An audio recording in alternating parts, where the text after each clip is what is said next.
All right, here's what we're simply going to do. Jaquez, we're going to start with you, and we're just going to kind of like run through room and go through like each of the questions, try to get some detail with it. I'm not worried about specific page numbers, and you don't even need them really for the first couple. But we're just going to go Jaquez, Luke, Angelina, then Ben will get to you, and we'll just kind of work our way around with it. Jaquez, what do you have for like utopia? Okay, so this would be, as he mentioned, perfect society. Does a utopia really exist? No. So it's a perfect society, but it's essentially a dream world. It's not something that's going to be reality. Luke, what do we have for dystopia? That's an awful place in the future. Okay, so it's a bleak, awful representation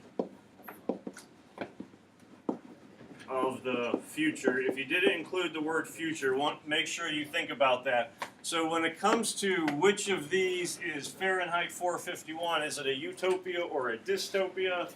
Answer for that one's going to be dystopia for Fahrenheit 451.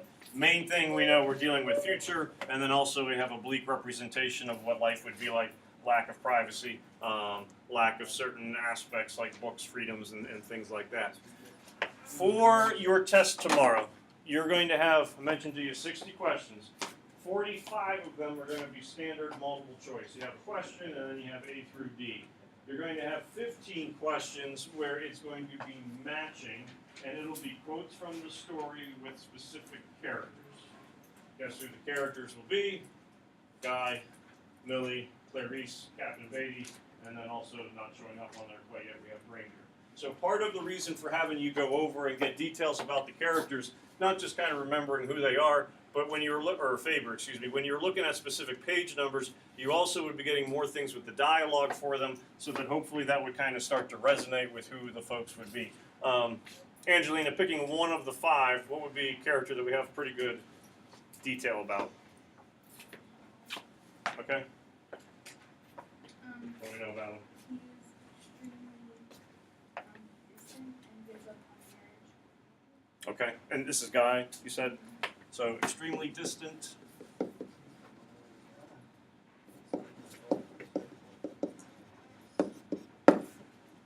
What was the second part you said? And he gives up his marriage. Okay, so he's extremely distant, especially when it comes to Millie and his overall marriage. When it comes to some other folks, he has a little bit more of a closer relationship with Clarice. Short-lived.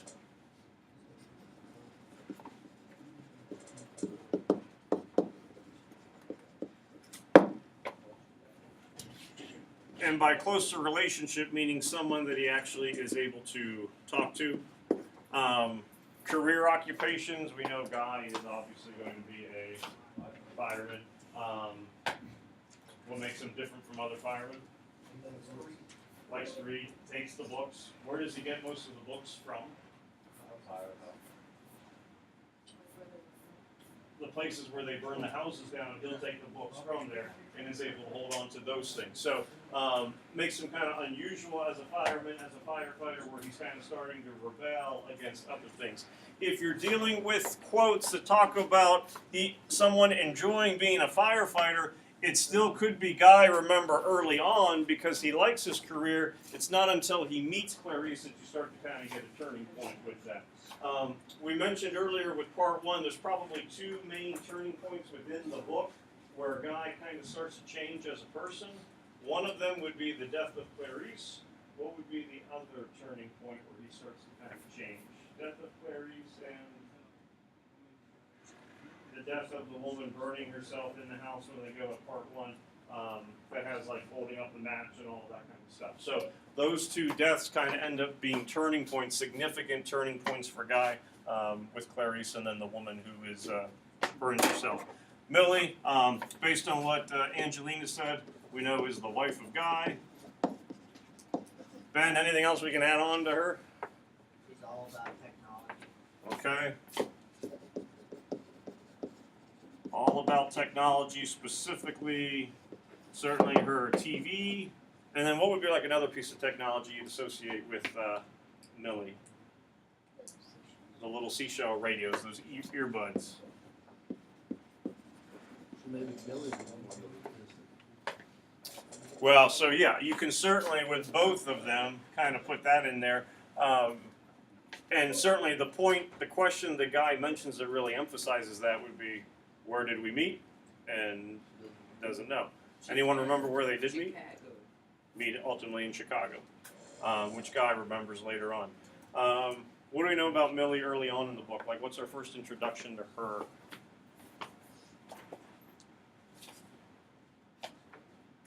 Remember when Guy first shows up in the bedroom? She's sleeping. Taking what kind of pills? Sleeping pills. We don't know exactly what happened, but you get the sense that it was probably a suicide overdose with sleeping pills. That's possible. Yeah. Yeah. With the overdose, remember, you also have the point where the quote-unquote the cleaners come and do the blood transfusion. One of the things they mention is they have to do 9 or 10 of these things a night. So it's not something that is uncommon for them to have to show up. It almost seems like it's like calling the plumbers in just to try to get some help with some simple little task. And doing a blood transfusion for them in the future is just an everyday kind of occurrence they have to deal with. Clarice, we know she's younger, Devin. Okay. And really, like, her family likes to do what that would be unusual. Okay, so likes to socialize, talk. Her uncle likes to take walks. Basically, we would say in today's world, she seems pretty normal, but she is antisocial in Fahrenheit 451. Devin, we're pretty sure her death results from, okay, where she gets hit by reckless drivers.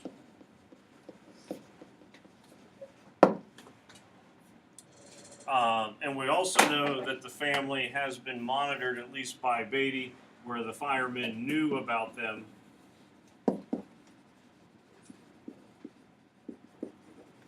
Knew about the family as being some type of possible threat to their way of life. Anyone remember age for Clarice? 17.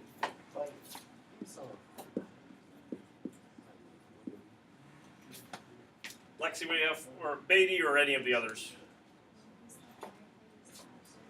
Okay.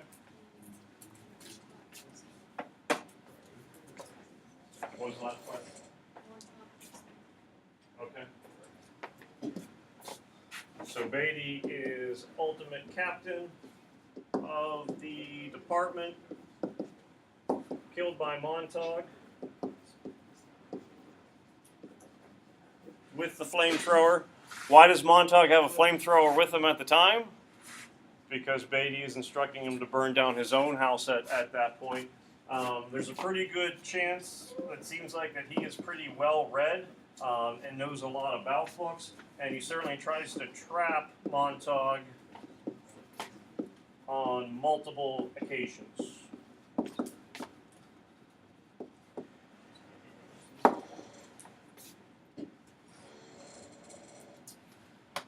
Alex Faber?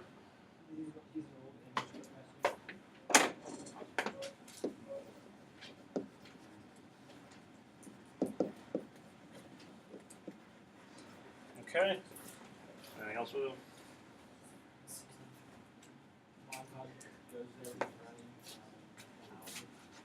Okay. What's the ultimate goal for Montauk and Faber to do? Not just to escape from the society, but what do they want to do with books? What? Not just memorize them, but also be able to read them. And how are you able to read books? You publish more. So the goal is to publish books.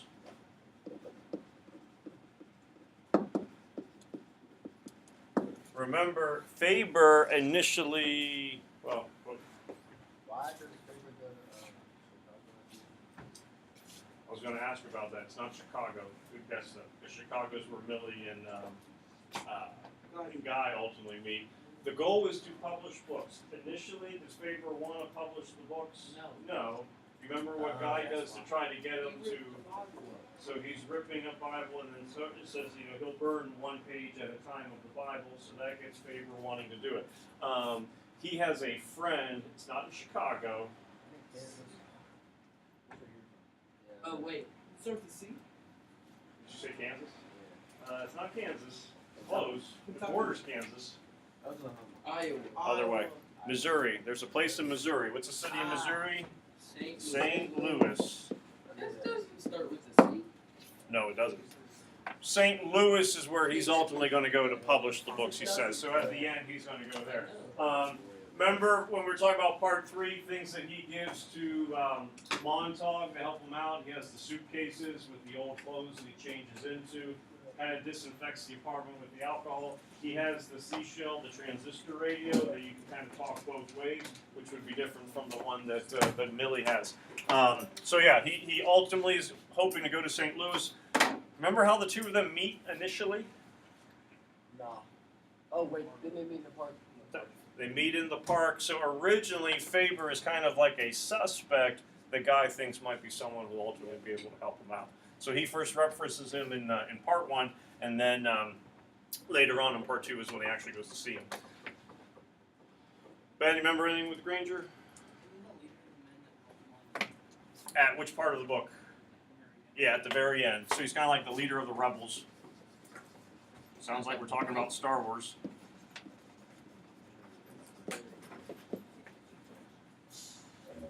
Now, these guys, what are they doing with the books? They're not reading them, but they have memorized them.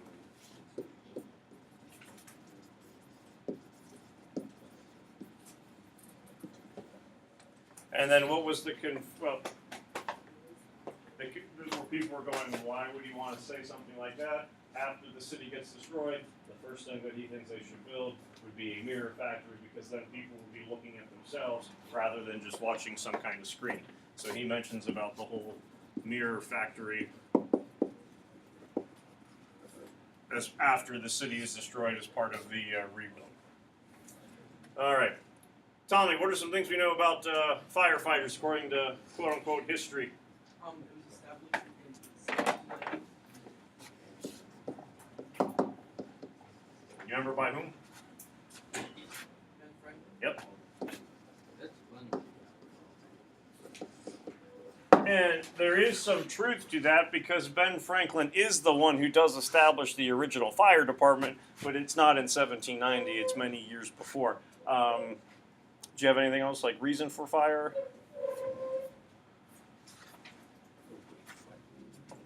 What's the reason for establishing the first fire company? To burn.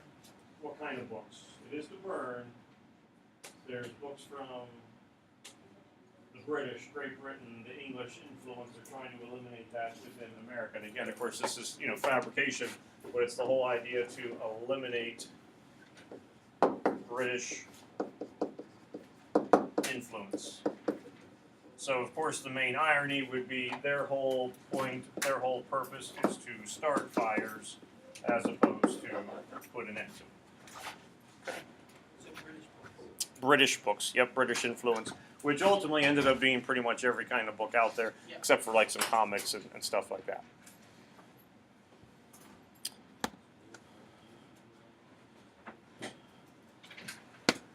Tyler, what do you remember about like firemen's equipment, uniform, anything with them? Bulletproof jacket, one on the side and salamander, the A salamander. Flamethrower, concrete floors, wooden pole, and other fire engines are called dragons. Okay, so fire engine gets referred to as dragons, or sometimes that'll also get referred to as a salamander. Both of them could end up working.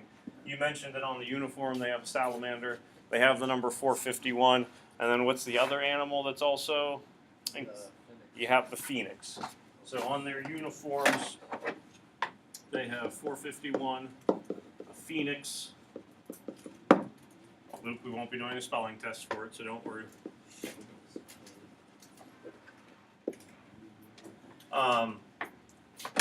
Significance for 451, we know that is the temperature at which paper burns. Salamander, in mythology, salamander is heat resistant, does not burn. And then Phoenix sets itself on fire, and then you have like a whole kind of rebirth take place, which you pretty much have happening at the end of the book. Montauk, Beatty, remember any other fireman names? There's two more. What? Black. Zelena, do you remember the other one? Stoneman. So those are your firefighters that we have in the book. Montauk, Beatty, Black, Stoneman. Matt, what would be some things that displease Clarice? TVs. Cars and school. People are too violent, and especially when it comes to kids, she says in school. You don't really learn anything. Lack of communication. Okay. The second one here, 2 moments in the novel that permanently affect Guy. We already talked about these two, where you have the death of Clarice, and then you also have the death of the woman in the home that kind of lights herself on fire within part 1. Identify at least 4 symbols used within the novel with their symbolic meanings. Zelena, one of the symbols? Okay.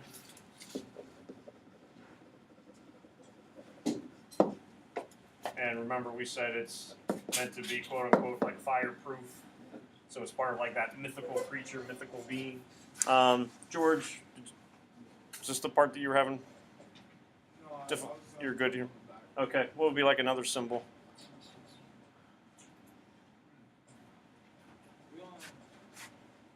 See that? Oh, I know where. I said like beetle, like for a car name.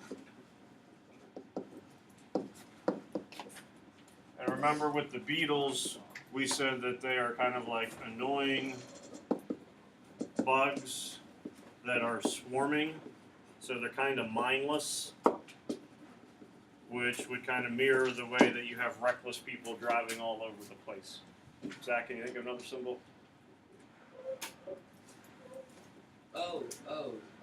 Anywhere within the book. right. Drawing a blank. Like the title. Okay.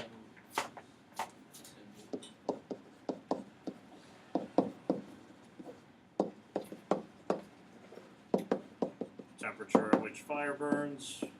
Logan, you have another one? Fire equals water. Okay. That's like Montauk and Faber. So Montauk's the fire. And you remember what they create? He says you take these two things and it ends up making something different. Wine.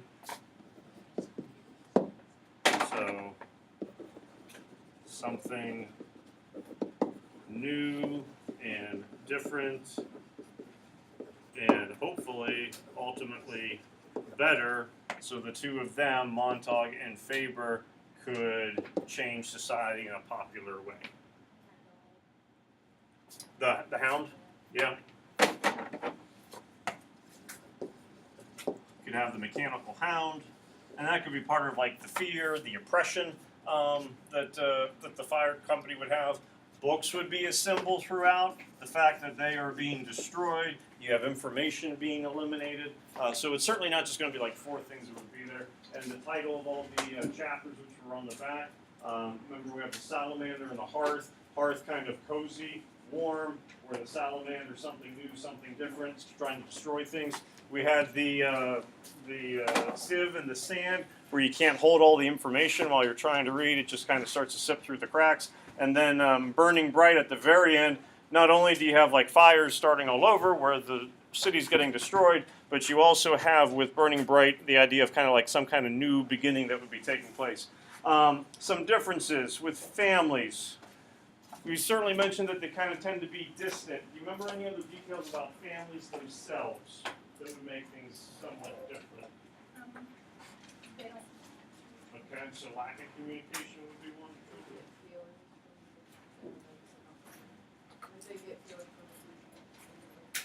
So by not talking to one another, they're distant. They're not having feelings for one another. There doesn't seem to be true love between them. You have multiple marriages. They don't want to have children at all, and things like that. We're going to kind of highlight those ideas. They don't have. Yeah, and if they do have children, it's a cesarean section. Just try to pop them out as soon as possible. They don't go outside. And the one person who does go outside within the book, other than Montauk, remember it's just a stranger who happens to end up being the scapegoat. So one of the reasons you're also going to stay inside is you don't want to end up being arrested. What I was thinking is, do you think the scapegoat could be, The pedestrian. the pedestrian? It's certainly it's influence from the pedestrian because he writes the pedestrian first, and he's on record as saying the uncle that Clarice talks about would probably best fill that role. So it's certainly coming from him, but And I feel like that's what I thought. it's not meant to be where it has to be like